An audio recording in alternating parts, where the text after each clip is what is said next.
পুরান ঢাকার মিরনজিল্লা সুইপার কলোনিতে উচ্ছেদ অভিযান নিয়ে মুখোমুখি হরিজন সম্প্রদায় ও ঢাকা দক্ষিণ সিটি কর্পোরেশন। কলোনির একাংশের বসতি তুলে দিয়ে সেখানে কাঁচা বাজার করতে চায় নগর প্রশাসন।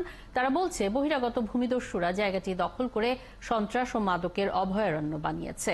অন্যদিকে নিজেদের অস্তিত্বের উপর আঘাত হিসেবে দেখছেন পরিচ্ছন্নতা কর্মীরা। আলম হোসেনের ক্যামেরায় মনির মিল্লাতের প্রতিবেদন। প্রায় 400 বছর আগে এদেশে হরিজন সম্প্রদায়ের গোড়াপত্তন। মূলত অবাঙালি দলিত শ্রেণীর মানুষদেরই হরিজন বলা হয়। ব্রিটিশ আমলে পরিচ্ছন্নতা কাজের জন্য দক্ষিণ ভারত থেকে এই দলিতদের এদেশে আনা হয়। তাদের থাকতে দেয়া হয় ময়লা আবর্জনা ফেলার ডাম্পিং জোনের পাশে বিভিন্ন কলোনিতে। পূর্বসূরীদের রেখে যাওয়া ঠিকানায় আজও কোনো মতে টিকে আছেন হরিজন সম্প্রদায়ের মানুষ। তাদের বড় একটা অংশ থাকেন বংশালের মিরনজিল্লা কলোনিতে। এখন জন্ম সনদ দিয়ে খোলো বিকাশ স্টুডেন্ট অ্যাকাউন্ট। নিজের বিকাশ নিজে কর। 8 ফুট বাই 8 ফুট ছোট্ট একটা ঘরে কোনো মতে বাস করেন হরিজনরা।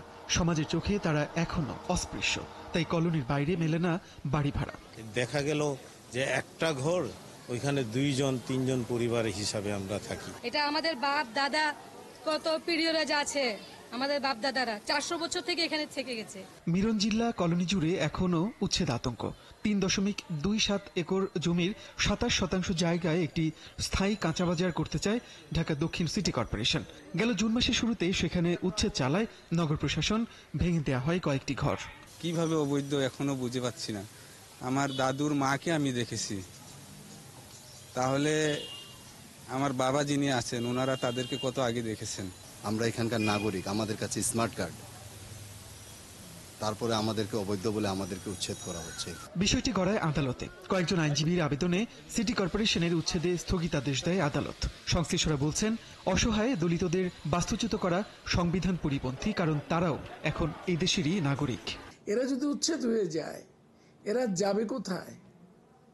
এরা থাকবে কোথায়? এদের ছেলেরা পড়বে কোথায়? দক্ষিণের মেয়র বলছেন, সিটি কর্পোরেশনের মালিকানাধীন এই কলোনিতে কেবল সিটি কর্পোরেশনের পরিচ্ছন্নতা কর্মীদেরই থাকার কথা, কিন্তু এই কলোনি বহিরাগত ভূমিদস্যুরা দখল করে রেখেছে। তারা আমাদের এই জমিটা দখল করে তারা সেখানে একটি মাদকের আখড়া করে রেখেছে। অপরাধ চক্র সেখানে, কিশোর গ্যাং সৃষ্টি, একটি অপরাধমূলক পরিবেশ সেখানে সৃষ্টি হয়েছে, যাতে আমাদের কর্মচারীরাও কিন্তু সেখানে জিম্মি হয়ে আছে। তাদের পুনর্বাসনের প্রসঙ্গটিও সামনে এসেছে। তবে হরিজনদের দাবি অন্য কোথাও নয়, বহুতল ভবন করে এখানেই তাদের থাকার ব্যবস্থা করা হোক। মনির মিল্লাত, 71, ঢাকা।